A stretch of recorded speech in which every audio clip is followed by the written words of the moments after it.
I am utilizing the Bit Integrations plugin to establish a connection between these two platforms. Let's go to Bit Integration Dashboard. Create integrations. Search and select a trigger SiteOrigin. Now, click on the Fetch button.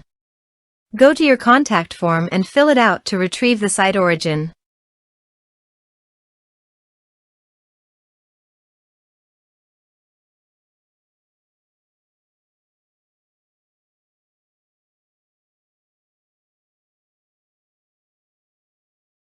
Go back to your integration site. Here you can see that it has been successfully fetched. Set action. Search and select RestrictContent for action.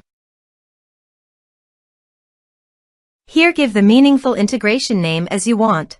Now click Connect. RestrictContent is successfully connected.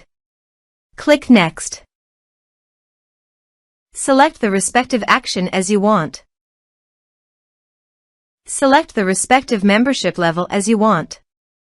Now map the field. There is no user map option, so you must submit the form from the user login.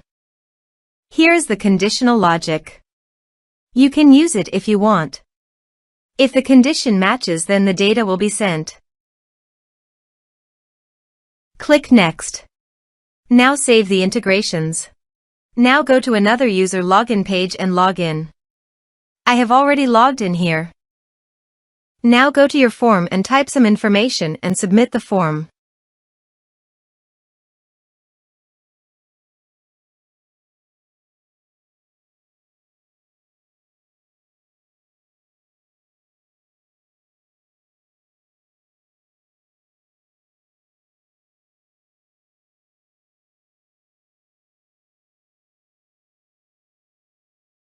Also, go to RestrictContent and check the expiry date is added or not. Here is the data coming into RestrictContent form Bit Integrations plugin. Thanks for watching.